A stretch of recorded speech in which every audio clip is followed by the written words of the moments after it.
What's up, Blueprint Church, and happy Father's Day to everyone that is out there that are fathers.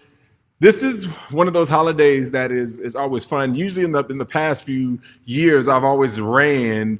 We've had a run, the 5K. But this year, I guess because of COVID-19, there has not been any run. So I don't have any kind of Father's Day stories to tell you or anything like that. But I am excited to. I am excited actually to support my shirt because this was given to me as a gift. Weekdays with Dahadi weekdays. And so they got me, and then they got the coronavirus mask with the cross in the middle.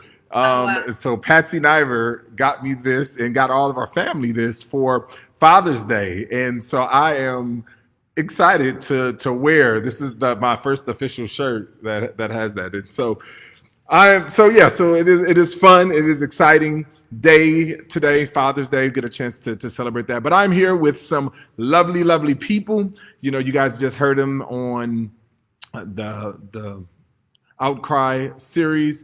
The non-black Hispanic, like the naming of ours is just like we just call it like non-black people of color, and it's just kind of like that's what we're naming it.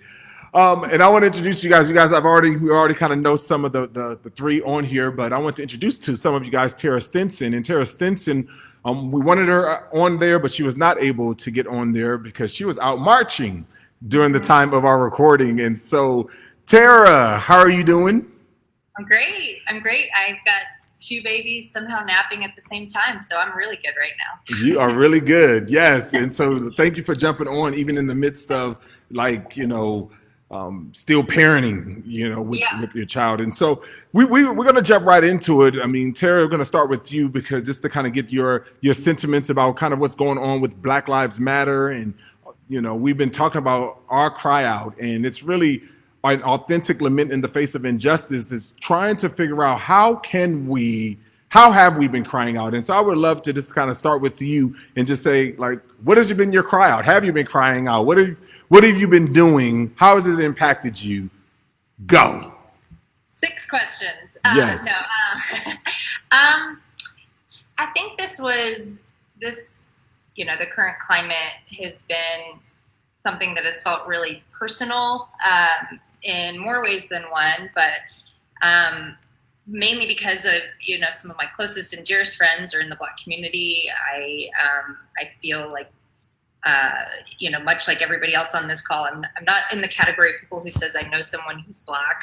I do life with the Black community. I'm feeling and hearing their burdens long before the current climate, and so when everything kind of unfolded, there was some genuine sadness in my heart for just the pain and numbness that so many people have said they felt in light of things happening again and again and again. And yet there was like a very clear responsibility in me that just felt like I want to be a part of the conversation of enough is enough right now. And I really enjoyed hearing the panel. I'm sorry I couldn't be with you guys. I told Dahadi when he reached out that, I had been telling folks about what was happening with the March on Atlanta for a couple weeks at that point. And, I think it's worth noting, and I think this is true again for a lot of the folks really in our church. We are such a unique group of people. What we saw at the March on Atlanta and in that gathering was more than 500 churches representing Hispanic community, Indian community, Middle Eastern community, Asian community, white, Black. It was the picture of the body of Christ. And I feel that way all the time at Blueprint. And I think that is something that is extremely rare. I think that, Dahadi, you're a bit of a pioneer, and I'm grateful for it. But, I have found myself as a person who, in a lot of ways, and I don't know if this is like the PC way to say it, but falls in between racial lines as somebody who can actually be an ally and have a voice on both sides of the conversation. And so while I invited my white friends on Friday, I invited Black friends, I invited, people from different communities. And so it's a little bit of a long answer to say, I think I have found myself in a bit of a unique place as a person who considers herself also somewhat of a, in this minority category or diversity, but who is also able to have the conversation with everybody, maybe more easily than others can. And I think that's a very unique opportunity for us, especially the group on this call. And it's a responsibility we have to really use that space. Do it well. Yeah, thanks for sharing, Tara. I'm really looking forward to kind of unpacking some of that, because as and for all of you guys, one of the big things that we have talked about is like, we're not trying to represent all of our, ethnic, background, but we are trying to represent us. And part of that, I would love just to hear, like, some of you guys is like, how do you feel like your background has shaped how you are engaging this? Because obviously as African Americans, we have tons of different experiences, and I'm pretty sure in each and every one of your coaches, there's tons of different experiences. So I would love to kind of hear how your story has uniquely shaped how you are viewing, and how you kind of come into this. And as we begin to let them share, I would love for you guys, because again, this is a time for you, Facebook audience, to ask questions, as we have this panel, a different perspective in this Black Lives Matter movement that we are participating in. And so we'd love to hear your thoughts and your comments there. So let's start with you, Ebby. Specifically, talk a little bit about your unique story and the uniqueness of your story and how that has shaped kind of how you are engaging.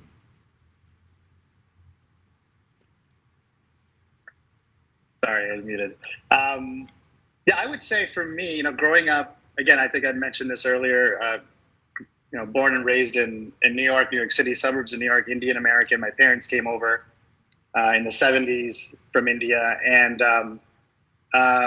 I grew up in an all-Indian church. So my context, my primary community was the Indian community, my church, my family, extended family, friends. But going to school, I went to public school, and probably I would say the racial makeup was probably 70% white, 30% black, and then a few of us sprinkled in. So maybe, I think I remember there's like 3 Indians in our class growing up. So that's the context that I had growing up, and being a minority. And then I would say, so would you say as a minority, you grew up in predominantly white majority, black majority? Like, what was the majority culture? I would say it was pretty much my neighborhood and my school and that community was probably, majority white, 70, 30, 60, 40, something to that effect. And growing up, I experienced a lot of racism from white people and from black people, verbal abuse, physical bullying, things like that. So,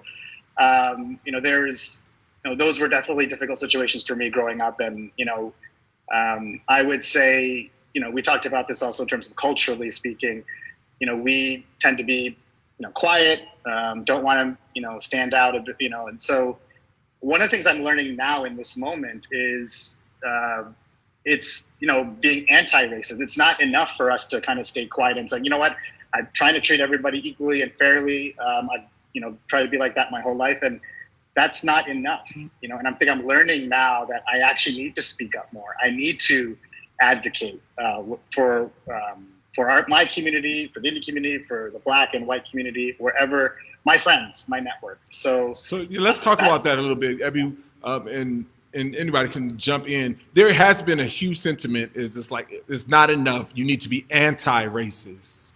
Have any of you did any background on that? What does it mean to be anti-racist? Angela, have you done any? Do you know about that? So there is a great book called How to Be an Anti-Racist. I started reading it. I have not finished it, but I think basically what it's talking about is, if you are not anti-racist policies and anti-racist structures, then you end up becoming complicit in the system that's oppressing people of color, but specifically Black people. So how much is enough to be anti-racist? I mean, so how do you know if you're anti-racist? I mean, I think it comes down to political. Honestly, it is a lot of it, because a lot of the way we exhibit our opinions and our power is through the way that we vote. And the people that we put in power, whether it's judges, magistrates, like the sheriffs, and all these different entities that are making the policies. If we don't vote people in who are for anti-racist policies, then they're just going to continue with the system as it is. Yeah, that's good. Siv, I mean, would you consider yourself an anti-racist? I mean, or have you wrestled with the term at all, or what are your thoughts on anti-racism? Yeah, absolutely. I think I've wrestled with the term a lot, and I think to start with your original question here, like at what point like are you anti-racist? And I think there is no one like check the box like, oh, I am anti-racist. I think this is like a lifelong thing, right? I think being anti-racist or like being an ally in this movement is actually reflecting as we go throughout our lives in the way that we're participating in these structures. It's not just like we do one thing today, we go to one march, or, we have one conversation and that means we're good. I think it actually means that, just like, every Sunday when we go to church, we try to wrestle with the scriptures. In the same way, we should be wrestling with like how we're participating in these systems, and we need to really think through it throughout our lifetimes. And so I think like, those conversations are difficult, and it is like really hard to be introspective in that way. But I think that's the only way we're truly can be able to live this out, is by actually, wrestling with this like throughout the rest of our lives. Good. Go ahead, Tara. I was going to say that I think Siv makes a great point. This is 400 years of like anti-Black legislation and policy. And so it is going to be a lifelong thing, and it's not going to be like one vote, one social media post, one conversation. This is going to be an ongoing thing, and it's not just police brutality that we're talking about. We need to talk about education reform. We need to talk about affordable housing. We need to talk about like medical care. And so I think it's a lot, and it's not going to be changed with just one specific thing. And is it only one party that is anti-racist? So like, is it so general that like voting Republican makes you not an anti-racist and voting Democrat? Like, yeah. So no, I think it's very easy to get into like political idolatry if you say only my party has the answer. That's not biblical. The answers need to come from the Bible, and Jesus tells us like who we need to be for. He was for the marginalized. He cared about people beyond, like what he saw in front of him. And so I think it's not, the answer is not going to be found in a party. And you need to be doing the work of researching the issues and finding the leaders who most align with biblical ideas. So you believe that you can vote Republican or Democrat and still maintain anti-racism? Yes. Yeah. Okay. I'm just asking because I'm just asking that question. We're just wanting to do. I mean, again, we're not into telling people who they need to vote and how they need to vote, but just being able to try to unpack that. Yeah, I want to add to that. I mean, I think Angela brings up a good point, and it can be daunting. People say, do your research, figure out who to vote for. That's the way to make the difference. And that is absolutely right. But that is a very intimidating charge for people, is to say go figure out who are the people who are going to make a difference. And so yes to all of that, because I absolutely agree that, we have to legislate change. And Dahadi, I don't think it is a black and white issue about parties. But I do think that with politics in general, there is not going to be a party that gets it all right. And we have to make the choices when we vote on the issues that are most important. And so there's some research around figuring out who are the people who are advocating for those specific areas of change. But I want to bring it back a little bit, because it is a little intimidating to have to know who to vote for. Yes, do your research. Yes, have those conversations. But think about like your circle. And these are conversations you guys have already had the past couple of weeks, but how can you be anti-racist in your existing circle, in your place of business or your work, in you know, Daniel's joking about being on his fantasy football group me, you know, with guys from college, which they're mostly like dogging on each other about teens, and how he's let comments slide that he is ashamed of. And he is now, you know, leaning into that tension head on and having conversations that are anti-racist versus being complicit and just saying, I know where I stand and I know I'm good, but I don't want to cause a problem here. And let's talk about that, Tara. You know, when we talk about the idea of being marginalized within your own community by standing up for a movement like this, or to standing up for Black Lives Matter, I know that that is a real tension that people feel. I mean, that's a real tension that is taking place on all.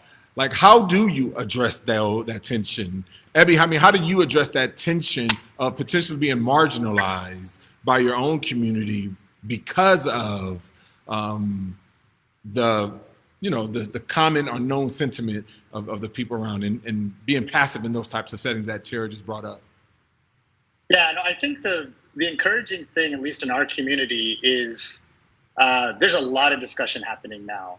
And I've noticed that there's Facebook groups that are opening up. There are people having discussions with their parents. And that's a big thing that's happening now, I would say, is a lot of us are talking to our elder generation, especially the Indian community, about their mindset, their prejudices, and where it's coming from. And I think for the first time in a long time, really, I can remember that people are listening and they're willing to have the conversation. So,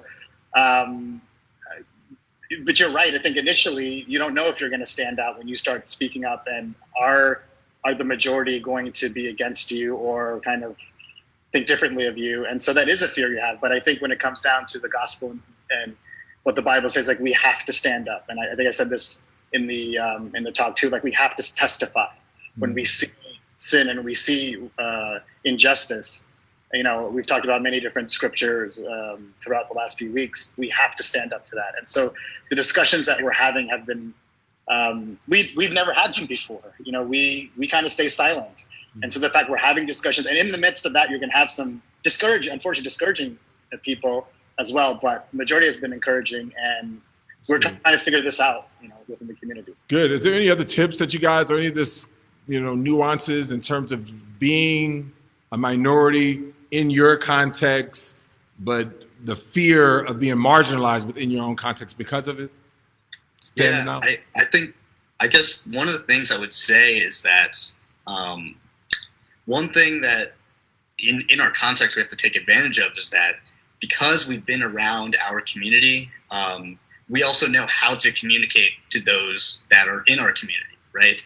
I think the temptation is like, you know, let me take this one like Facebook article that like explains racism and like send it to my parents or my relatives and they're totally going to get it. And I'm like, no, that's not the case. I think part of what we have in our own context is being able to communicate this in a way that's effective.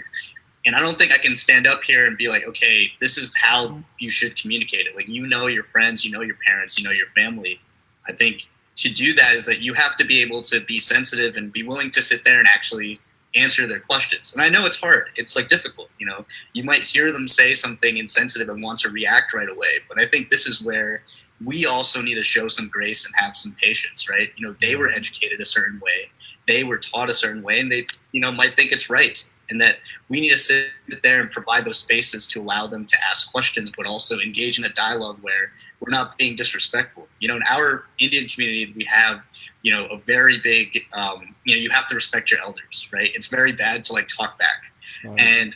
And I think part of that is also like, you know, we have to sit back and listen and then be able to communicate in a way that's not disrespectful. And you know what's funny about that, Siv, is this, because like even as I was listening to you, and even as we've been framing the conversation, a lot of times we talk about things in the third person, right?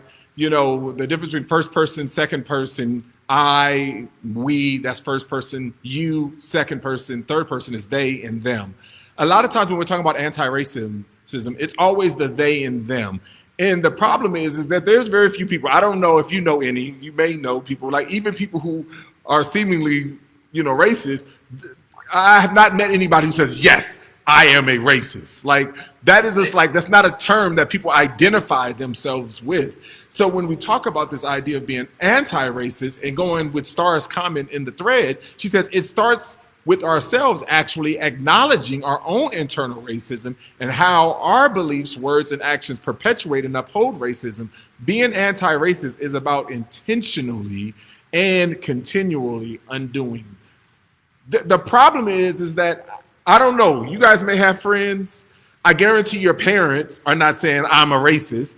So when we're talking about people talking to their older parents or talking to, everyone is always talking about they and them, but somehow the system is continuing to be perpetuated, but no one's taking claim for the perpetuation of it. So how do you address that? Tara, I'll start with you.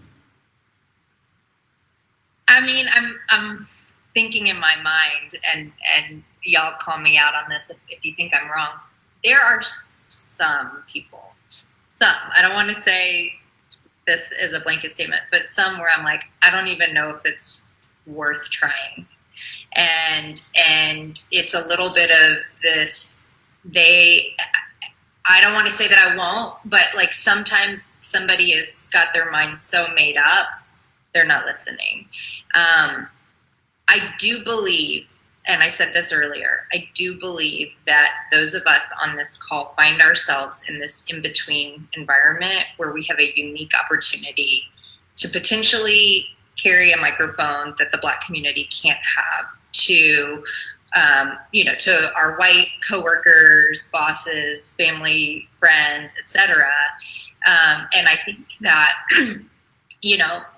you want to take advantage of that opportunity. I can speak specifically that, I'm very proud to work at a company that is even willing to hear me bring those issues up and say, hey, I've observed some things with interactions at work. It might be associated to what's happening in this country's climate right now. And that they would say, I wasn't even aware of that. Thank you for bringing it to my attention.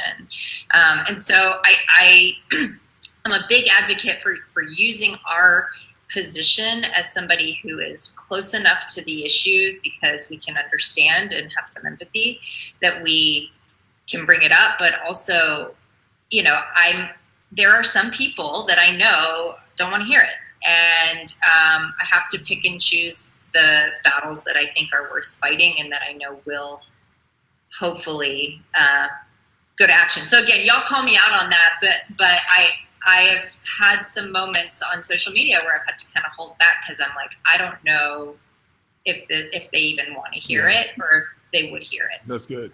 Do you guys have any follow-up to that? Because there's people who are commenting on the chat, but I don't want to know. Do you guys have any thoughts on what Tara is saying?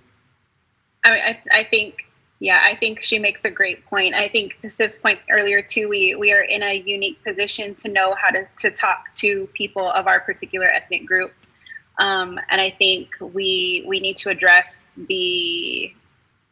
honestly, the ideas of white supremacy, even within our own cultural groups and how that plays out. And so I know for in the Latino community in particular, colorism is a big deal. And I think it's because we were colonized by Spain, they're fairer skinned. And so, in the beginning, the darker skin you had and the more indigenous you were, the less rights that you had. And so having lighter skin and being more Spanish gave you, higher authority in the culture. And so I think those are things that need to be addressed in the Latino community. I don't know if, that's across the board for all ethnic groups.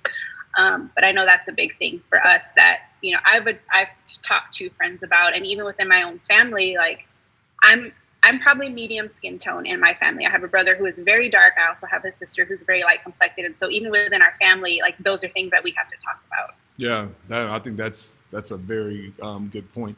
I would love it, when you guys were even talking, because we're talking about racism, and there's a common theme or narrative out there saying that if you don't have power, you can't be racist. So to some degree, that only white people in America can actually be racist because of the power structure and the power system.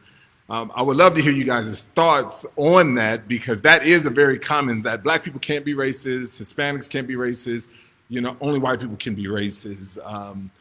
I'm trying to debate, do we get into that or not? Because that could bring out a whole nother topic. Right. But let's get to the crowd. Let's get to the audience. Think on that. I may come back to that, but I'm leaving all the hard questions for you guys to answer as we are wrapping this up. But let's go. Becky Penner says this. She says, I feel like being anti-racist is being willing to stand for minorities, even if it costs me something. For example, knowing family relationships may be severed by a racist family member when you push back on race issues, or choosing to patronize Black businesses and professionals, even when it's convenient or more costly. So she just says it's like basically standing up for minorities and the marginalized, and even if it is going to cost you something. And so if you're not willing to stand up, if you're only willing to stand up when it doesn't cost you something, like, are we willing to put our money where our mouth is, in a sense? I mean, would you guys go as far as that, like, to some degree, anti-racism, because that's what we kind of started off with, to be an anti-racist, it has to cost you something, or can you be an anti-racist and not have to cost you something? I think it may not always cost you something, but I mean, to be Christian means there is a cost there, right? Like you pick up your cross daily and you follow Jesus. And so I think when we're talking about these types of conversations, you do have to weigh. And I think a lot of times it's going to cost me something. It's going to cost me, being perceived as disrespectful to my parents, or it's going to cost me the relationships with my friends, or it's going to cost people seeing me as a liberal. Like it's going to cost something. And yeah. I think that at the core of who we are as Christians, like if we say we follow Jesus, it costs us something. And I feel like this is similar to that. Especially if we're saying that there is a systemic racism, anytime you're going against a system, it's by definition, it's going to cost you something. And again, right. We don't need to put levels of how much costs. And so part of it was just trying to understand how much is enough of cost, in a sense, and who's the arbiter of that. Cynthia says this: how do you bring God into your conversation about race outside of church, specifically the idea of justice and grace? There are a lot of anger, hurt, embarrassment at the moment, but eventually we can't solve the problem of sin ourselves if we think racism is a sin. And I think that's a great, great question, because I think in the church, it has to dominate the conversation. I think outside the church, it has to inform and influence the conversation in so many different ways. And what we have to recognize, Cynthia, is that ultimately the church in many ways have led in so many revolutions, so many movements, so many kind of anti-racist sentiments. It's just now in our day that the church has been more and more silent in this, and and specifically because over the course of time, there has been this demonization of things like liberation theology, and and so many, like Martin Luther King. Everybody's trying to act like Martin Luther King, but we were just in the MLK 50. There were so many of evangelicals were talking about how Martin Luther King wasn't even saved. That was during the time, but now he was just like, can't we model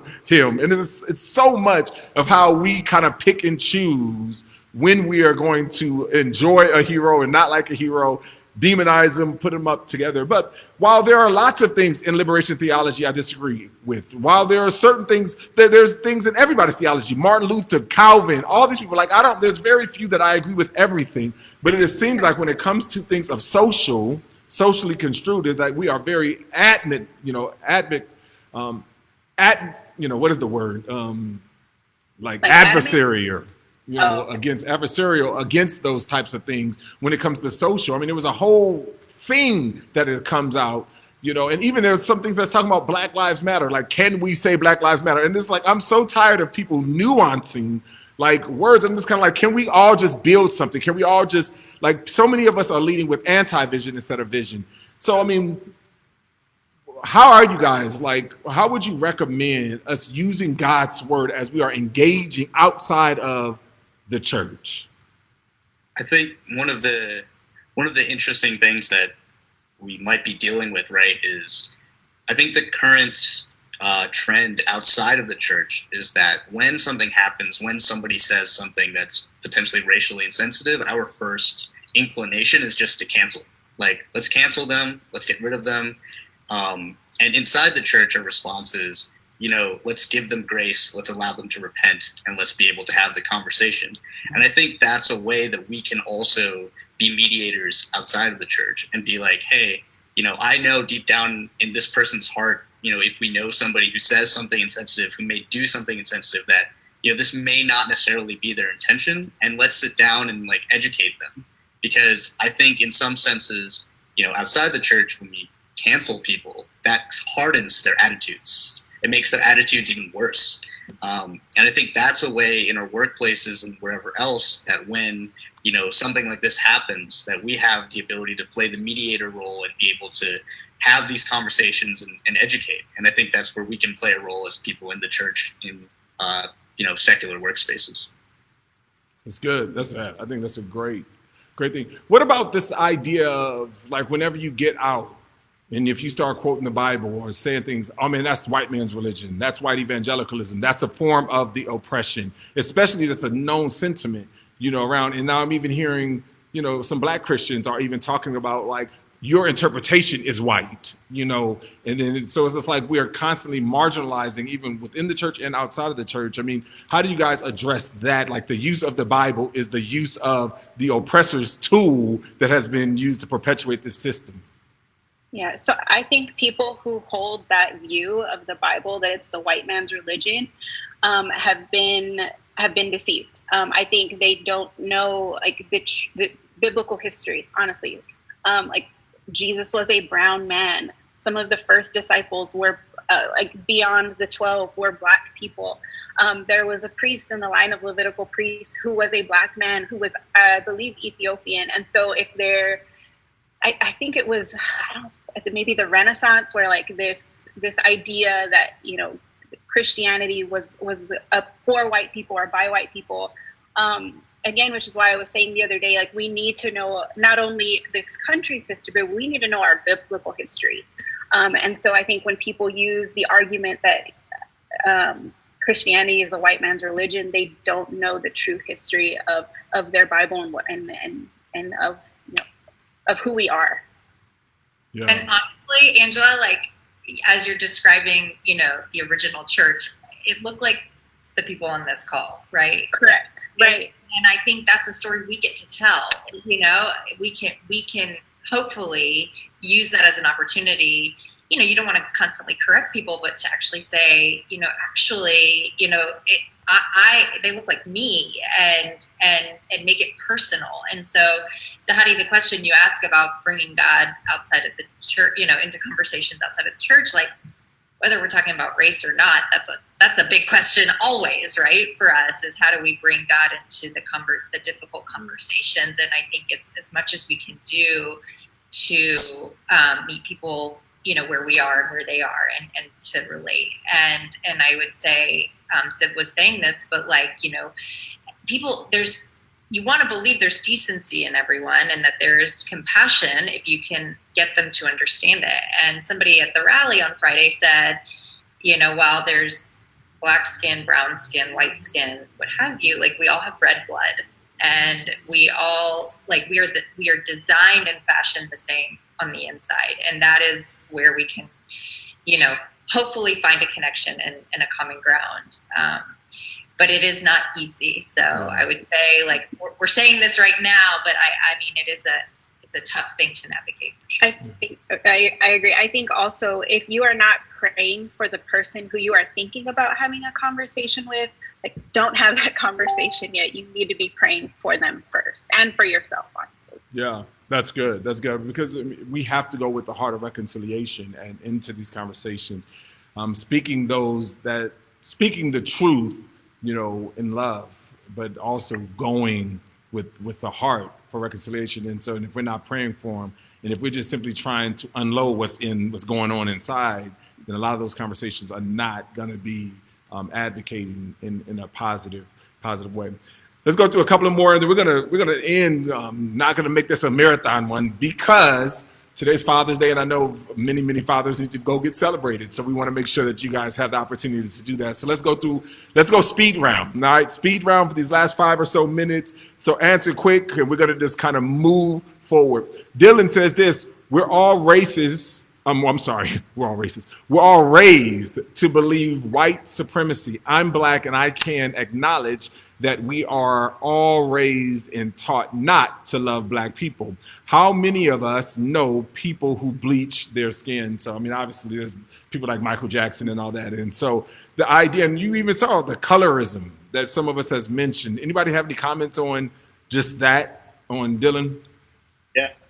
I can add a little bit to that. I mean, colorism is a big issue in India. In almost every race, I feel like the lighter you are, the more beautiful you are, the darker you are, technically you're uglier. And it's a big issue in India, especially for Indian women, as Indian men as well. And one of the issues that has come up recently is there's a lot of, the great thing about Black Lives Matter right now is that there's a lot of activism going on around the world. You're seeing protests and marches and rallies all around, which is amazing. And it's bringing to light also issues, as we're marching, let's say, I'm seeing, hearing news in India, people are marching, it's bringing light to some of the issues related to, well, what about, you're saying Black Lives Matter, but here you guys are wearing, these lightning skin products, or there are famous Indian celebrities who are saying Black Lives Matter, but they are sponsors or they model some of these products. And so it's bringing out some of these conversations, and it's really sad. Almost in almost every country, there is some issue of the lighter you are, the better you are. Yeah, colorism is definitely a huge thing, and that we've talked about. And I think to your point, because people are marching around the world, it shows the commonality that Terry was talking about, the commonality that we have so much in common that we can relate to with what's going on, the plight of Black Lives Matter and what's going on in America, but allowing other countries. I think there is over double-digit numbers of countries that are protesting in solidarity about what's going on. And I think part of it is, yes, they're protesting in solidarity what's going on here, but part of it is the same systemic injustices that they're feeling within their own country. All right, David says this: the statement has validity when we're talking about systemic racism because white people hold most systemic power. But when talking about institutional, interpersonal, and internalized racism, we can all hold and perpetuate racist ideals, even if it's upholding white supremacy in our minority communities. But even that is a result of systemic oppression constructed by white supremacy. So it sounds like David and our, star, I don't know who that is, but they are basically saying that, like, let me just say this. I agree with a lot of, because we have been taught, it has been institutionalized. But at the same time, as believers, we have to understand we also have responsibility. We are responsible. Like, so when we can't go and stand before Jesus and say it's the woman you gave me, or it's the white oppressive system that you gave me. Like Christians throughout history, like we talk about the difference between the first Adam and the second Adam, is that yes, we are born into systemic and oppressive systems, but it does not abdicate our responsibility to engage in the best way that we know how. Does that make sense? Because it's the reason why I said it's so easy for us to say it's the structure, it's the system, it's always somewhere else. So I can never have to take responsibility as a minority for anything that's going on. I think you're right. Definitely the system, but also we have a responsibility. I mean, I agree with you. Yeah. All right, Kristen says this: you asked if people of color can be racist. That depends. I was trying to avoid that, Kristen. I asked it, but then I stopped and then I moved on. But you put it in the comments. Let me go read your statement. You asked if people of color can be racist. That depends on your definition of racism. Beverly Tatum defines racism as a system of advantage based on race. So if that is your definition of racism, then the answer is no. People of color are not racist because they do not systematically benefit from racism. However, they can be prejudiced and or have implicit biases. So implicit biases versus racism. So that means people in Africa can be racist. Is that understanding that definition? People in Africa can be racist, but people in America, blacks in Africa can be racist, but blacks in America can't be. Is that what we're saying? I mean, yes. I was gonna say, I feel like that's out of. Go ahead. I was just gonna say that, you know, I can't speak for the Black community specifically on this, but I can speak for the Indian community that there are places where, like, I think that our community is being racist, where I think that our community, you know, there are probably Indian business owners out there who don't hire Black employees. Like, I think that is being racist, like, full stop. But it's also like, you know, there's lots of Indian people out there who are like very much against affirmative action and make their claim that, oh, you know, this unqualified, like, other minorities taking my spot in college, right? And I think some of that type of like rhetoric is in itself like racist. I can't speak for and see if that's out to me what I'm, because the question becomes power. Are we talking about American power? Are we talking about, because the level of power, like if I obviously the leader of Blueprint Church, if I said I'm not hiring any Mexican Americans, is that racist? Yes. I have power. Yeah.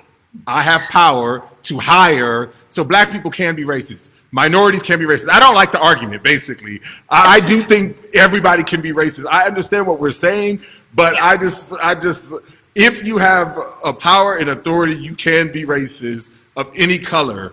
I don't know. And people may have just got canceled, but I just want you guys to know that I am not of the opinion that minorities can't be racist. Cannot be racist. Yeah.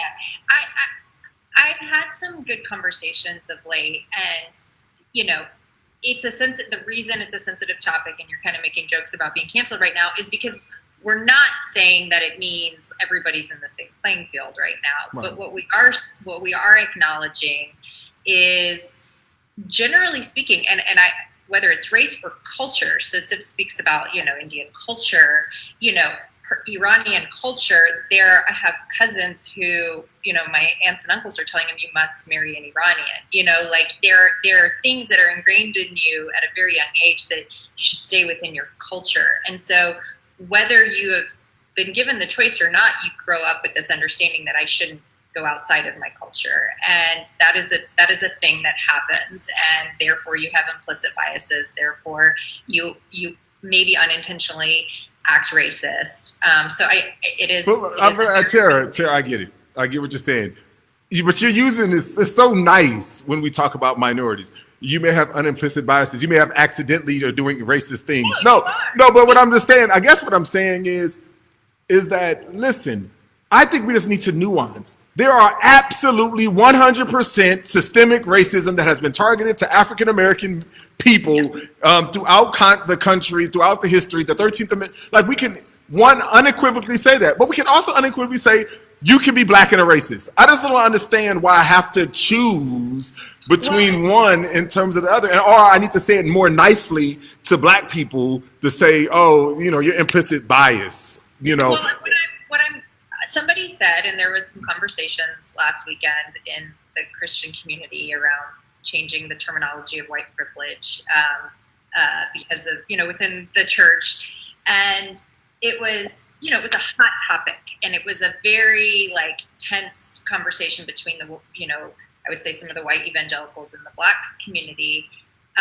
But what somebody posted, which I really appreciated, a dear Black friend of mine, she said, guys, you know, we've got 400 years of untraining to do and how people are talking about this. And she's like, let's have a little bit of grace. Like, absolutely. She's kind of challenging a little bit of her Black peers, saying like, don't be so quick to jump to the cancel culture, or to the, like, they don't understand. It's of course they don't understand, but there are efforts being made. And I think that what she was saying to me is like, I've challenged some of my Black friends, like, who are your friends that are different than you know, and just even acknowledging that maybe you have been so ingrained in our own culture that you haven't really had an ear or an understanding for people who are different from you. So co-signing what you're saying, that there is a little bit of, we're not saying it's the same thing, but it can exist. And Tara, I'm okay with being canceled. So I really don't. Honestly, I don't really care about, because I just learned about what cancel culture is. So I'm okay with being canceled. But I do think it's very foolish to try to cancel people. Like the whole stuff with, and we've talked about it this week with Weekdays with the Hottie, with Louis and Lecrae, and people trying to cancel. I was just like, this is ignorant. And it's a form of trying to just use whatever platform that you have to oppress or suppress or whatever of people. So I'm unequivocally saying that you can be racist in any. That's just my opinion. I'm not saying that this is God's truth, but this is kind of what I would say that, I mean, if you have any type of authority or power, you can be racist.